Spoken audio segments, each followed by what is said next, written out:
Good morning, students. Today we are going to discuss the anatomy of epididymis, spermatic cord, and clinical anatomy of testis and epididymis. So let's begin with the anatomy of epididymis. What is epididymis? Epididymis is an organ, or epididymis is a tissue or an organ that is made up of highly coiled structure or tube which act as reservoir for the spermatozoan. So sperms के लिए ये tube, ये जो highly coiled दिख रहा है, देखो कितना हाईली coiled ट्यूब है. This highly coiled tube act as a reservoir for the spermatozoon, and this whole structure or organ is called as epididymis, which is exclusively formed of this highly coiled tube. Now epididymis has three part. The first or the topmost at the upper pole of the testis is the head or the caput epididymis. Head or caput epididymis.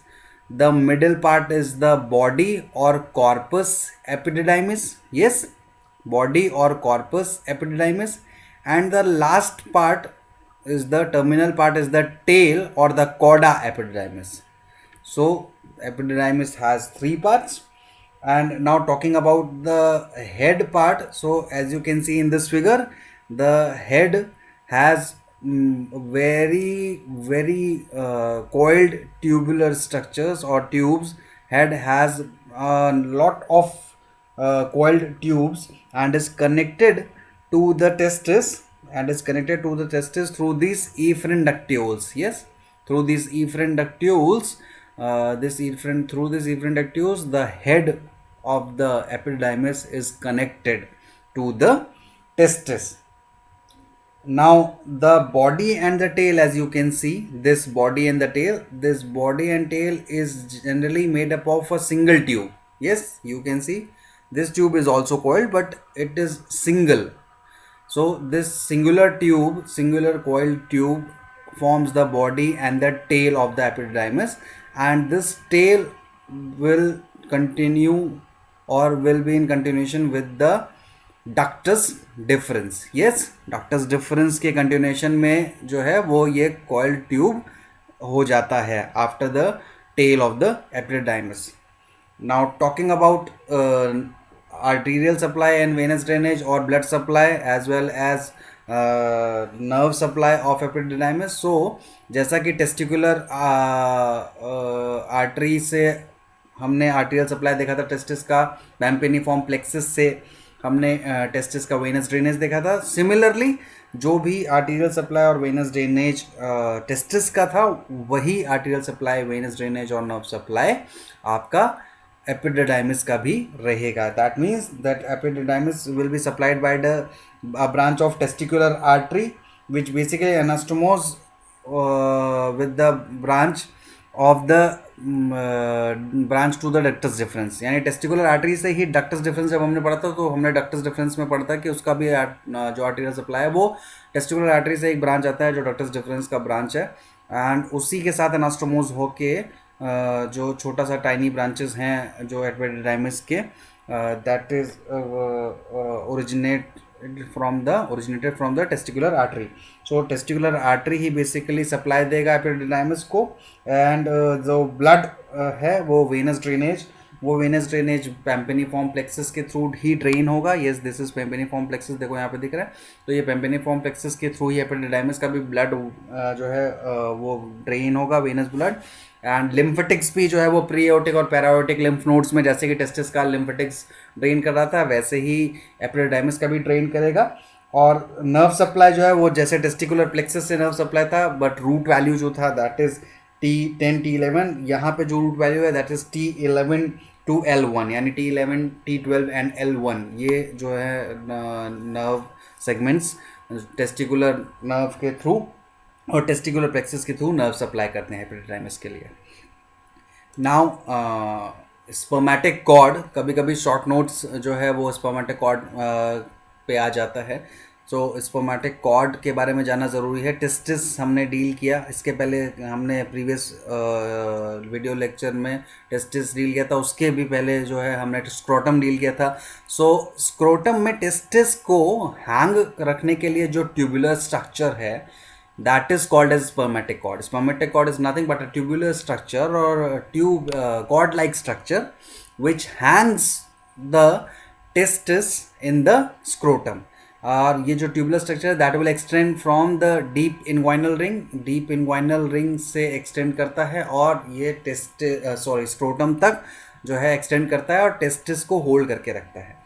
And ये जो spermatic cord है, ये spermatic cord का जो अंदर content है, अगर content का बात करें स्पर्मेटिक कॉर्ड का, तो जो कंटेंट्स हैं वो आप देख सकते हो। सबसे इंपॉर्टेंट कंटेंट जो है दिस इज डक्टस डिफरेंस और vas deferens. Yes, ductus difference और वास डिफरेंस। उसके बाद टेस्टिकुलर और क्रेमेस्टिक आर्टरीज दिख रहे हो आपको। सो टेस्टिकुलर आर्टरी और क्रेमेस्टिक आर्टरी यहाँ पे लेबल्ड नहीं है, but these are the testicular artery as well as cremasteric arteries. Then these are the pampiniform plexus of veins. Yes, pampiniform plexus of veins. Then we have lymph, we also have the lymph vessels जो कि figure में नहीं visible है। Lymph vessels भी हैं यहाँ पे कुछ। सो लिम्फ वेसल्स भी रहेंगे। And the last but not the least the genital branch of the genitofemoral nerve, जो सेगमेंट है, रूट वैल्यू है, that is L1, the genital branch of genitofemoral nerve, वो भी इस फिगर में विजिबल नहीं है। एंड प्रोसेसेस वेजाइनालिस के कुछ पार्ट्स, कुछ रेमिनेंट्स। सो ये सारा कंटेंट्स या कॉन्स्टिट्यूएंट्स मिल के स्पर्मेटिक कॉर्ड के कंटेंट फॉर्म करता है, और जो कि एक कॉर्ड लाइक स्ट्रक्चर है जो डीप इनग्वाइनल रिंग से एक्सटेंड करता है टिल स्क्रोटम तक। नाउ कवरिंग्स का अगर बात करें स्पर्मेटिक कॉर्ड का, यहाँ पे सेक्शन है, ये कवरिंग्स दिखाने के लिए सेक्शन है। सो 3 कवरिंग्स हैं बेसिकली, देयर आर 3 कवरिंग्स। अगर हम विद इन आउटवर्ड्स बात करें यानी इंटरनल से एक्सटर्नल चलें, so the innermost covering और the internal covering is the internal spermatic fascia. Yes, this one, the internal spermatic fascia, which is basically derived from the fascia transversalis. Yes, fascia transversalis से derived है the internal spermatic fascia, और ये पूरे spermatic cord के length पे उसको cover करके रखता है। Then the middle one is the cremasteric fascia. Cremasteric fascia which is formed by the made up of cremasteric muscle। देखो cremasteric muscle से ही जो है उसके क्रेमास्ट्रिक मसल के कुछ लूप से ही एक फेशिया, कंटिन्यूइंग फेशिया बनता है, दैट इज क्रेमास्ट्रिक फेशिया। और ये जो क्रेमास्ट्रिक फेशिया है, ये जो मसल है जिससे फॉर्म हो रहा है, बेसिकली ये मसल डिराइव हो रही है internal oblique and transversus abdominis.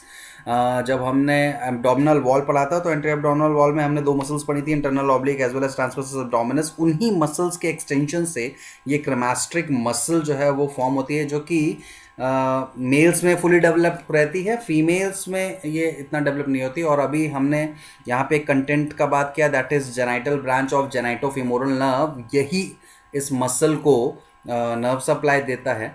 And practice of medicine में क्रेमास्टेरिक रिफ्लेक्स करके बच्चों में आप, ये नियोनेटल रिफ्लेक्स है जो आप एलिसिट करते हैं, ये रिफ्लेक्स में क्या होता है कि हम upper medial side of the thigh पे स्ट्रोक करते हैं, और upper medial side of the thigh पे स्ट्रोक करने पे जो ये क्रेमास्ट्रिक मसल है, बेसिकली इसका फंक्शन ये होता है कि ये सस्पेंशन में हेल्प करता है टेस्टिस का, और ये वापस रिट्रैक्ट भी करने में हेल्प करता है। सो ये जो कॉन्ट्रैक्शन ऑफ क्रेमास्ट्रिक मसल है उसकी वजह से एलिवेशन और रिट्रैक्शन होता है टेस्टिस का। सो इस रिफ्लेक्स में भी आप जब upper medial part of the thigh पे आप स्ट्रोक करोगे, सो चाइल्ड में बहुत ब्रिस्क रिफ्लेक्स देखने को मिला, बहुत अच्छे से एलिसिट होता है। और ये जो आप एविडेंस्ड कैसे होगा कि कॉन्ट्रैक्शन हो रहा है क्रेमास्ट्रिक मसल में, वो ऐसे होगा कि ये जो स्क्रोटम है वो पहले एलिवेट होगा देन रिट्रैक्ट होगा। सो एलिवेशन एंड रिट्रैक्शन जो है that will show the contraction of this cremasteric muscle. And in certain upper motor neuron diseases above the level segment of L1, this reflex will be absent or lost. So this is the second covering, that is the cremastric fascia. And the last or the external covering is the outermost covering is the external spermatic fascia, that will be derived from the external oblique aponeurosis. So these are the coverings of spermatic cord. And if a short note came on spermatic cord, then you have to write the definition of spermatic cord, you have to write the contents or constituents of spermatic cord and the coverings of spermatic cord. Now we will move on to the clinical anatomy of epididymis and testis. So the first clinical here is monarchism.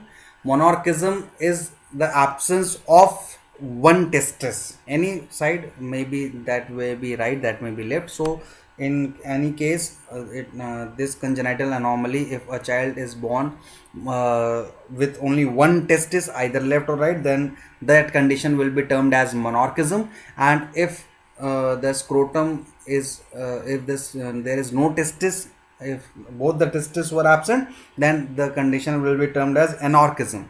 So monarchism and anarchism can be found. Basically, testis, descent of testis will be completed before the birth, and baby, generally a neonate, when a male neonate got delivered, then you can feel or you can palpate the testis in the scrotum. But in this condition, if only one testis is palpable, then the condition can be termed as monarchism. And if both the testis is not palpable, then the condition can be termed as anarchism. Now, similar or in continuation with this clinical, another clinical is important, that is cryptorchidism और undescended testis. क्रिप्टोर्काइडिज्म या undescended testis जो है, हमने बात किया कि अभी पिछले उसमें मोनॉर्किज्म या एनॉर्किज्म के बारे में, तो that may be due to cryptorchidism और अनडिसेंडेड टेस्टिस. तो टेस्टिस डिसेंड नहीं होंगे, उसकी वजह से भी स्क्रोटम जो है उसमें टेस्टिस नहीं मिल सकता. That will be excluded through the sonography, ultrasonography से पता चल जाएगा. तो अगर ट्रू क्रिप्टोर्काइडिज्म है, तो ट्रू क्रिप्टोर्काइडिज्म में बेसिकली जो रीजन्स हैं जहाँ टेस्टिस रह सकता है, दैट विल बी एब्डोमिनल, यानी इनग्वाइनल या लंबर रीजन में अगर टेस्टिस रह जाता है, नहीं डिसेंड होता, that will be termed as abdominal cryptorchidism. और इनग्वाइनल रीजन पे अगर इनग्वाइनल लेवल पे हो गया, रह गया, that will be true inguinal cryptorchidism. And अगर अपर स्क्रोटल या सुप्रा स्क्रोटल रीजन पे रह गया, that will be termed as supra scrotal cryptorchidism. But in all these condition you should know that जो भी ये अनडिसेंडेड टेस्टिस, जो ये पाथवे बेसिकली है, तो pathway of descent of testis ये कहीं भी चेंज नहीं हो रहा है. अगर ये पाथवे से कहीं टेस्टिस जो है कहीं और सिचुएटेड होता है, ये चेंज होता है, then it will be termed as ectopic testis. Ectopic testis when the testis will occupy any abnormal position, that will be due to the deviation of the normal pathway, that will be due to the deviation from the normal pathway of the descent of testis. तो उसकी वजह से अगर कहीं और located हो या situated हो जाता है testis, that will be termed as ectopic testis. जिसमें जो कॉमन लोकेशंस हैं जहाँ पे मिल सकता है, the first is the perineal, और द पेरिनियम रीजन में मिलेगा below the scrotum. So in if the testis will be found in the perineal region, then it will be perineal ectopic testis. and sometimes it can be found in the transversely to the scrotum along the medial compartment of the thigh. Sometimes it will be found in the femoral triangle, in the femoral triangle, and sometimes it will be found above the superficial inguinal ring, that will be termed as superficial ectopic testis. And the commonest position is the prepenile part. So prepenile जो है वहाँ पे भी कई बार अगर penis के ऊपर abdomen के लोअर पार्ट पे अगर जो है वहाँ पे टेस्टिस सिचुएटेड हो जाता है, that will be prepenile ectopic testis. Now hydrocele, very common clinical condition. Hydrocele हमने डिफाइन किया था प्रीवियस पीछे वीडियो लेक्चर्स में भी, जब हम स्क्रोटम पढ़े तो उसमें भी हाइड्रोसील डिफाइन किया था, commonest cause of scrotal swelling. So यहाँ पे proper basically 4 types of hydrocele जो है वो हम डिफाइन करेंगे. This is deep inguinal ring, और इसी से हम डिफाइन करेंगे. So this deep inguinal ring, और हम बात करेंगे प्रोसेस वेजाइनालिस का या ट्यूनिका वेजाइनालिस का. सो अगर if the fluid accumulation is within the processes vaginalis or tunica vaginalis, then it will be termed as vaginal hydrocele. If the fluid accumulation will extend all along the course of the through tunica vaginalis, then through the processus vaginalis, and it will communicate with the peritoneal cavity. This processus vaginalis is in communication with the abdominal cavity, and if this fluid accumulation is in communication with the abdominal cavity, then it will be termed as congenital hydrocele. In case of infantile hydrocele, this fluid accumulation is up till the deep inguinal ring. Yes, up till the deep inguinal ring. So अगर deep inguinal ring पे ये processus vaginalis close हो जाता है, तो और ये fluid accumulation tunica vaginalis और processus vaginalis तक ही एक्सटेंड करता है, then that will be termed as infantile hydrocele. And the last one is the hydrocele of the cord or the incysted type. So incysted type में कहीं भी कोई भी reason में processus vaginalis के कहीं किसी भी एक स्पेसिफिक रीजन में मिडिल पार्ट में अगर पेटेंट हो जाता है processus vaginalis और leading to the fluid accumulation, then it will be termed as hydrocele of the cord or incysted type of hydrocele.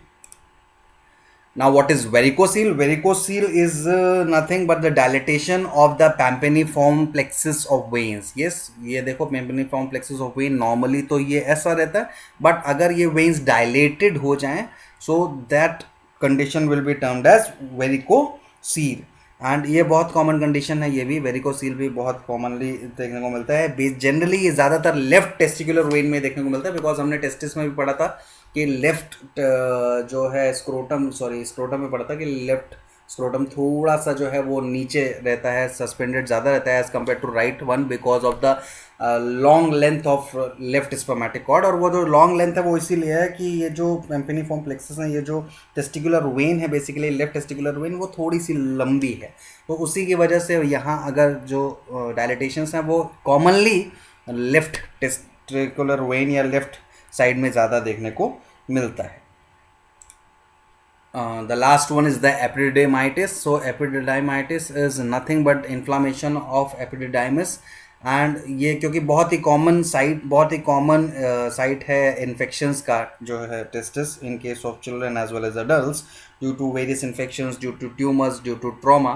बहुत ही कॉमन साइट है इन्फेक्शंस का. सो जो कॉमनेस्ट कॉज हैं एपिडिडाइमाइटिस के, that will be tuberculosis, that will be filaria. हमने filariasis देखा था, एलिफेटियासिस जिसको डिफाइन किया था स्क्रोटम में.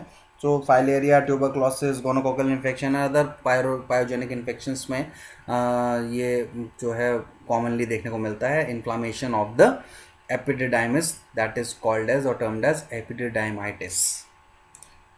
So that is all for today. With this we have completed the anatomy of testis and epididymis, and now in next video lecture we will deal with the large blood vessels or large vessels of the gut. Till then, stay home, stay healthy. Thank you so much.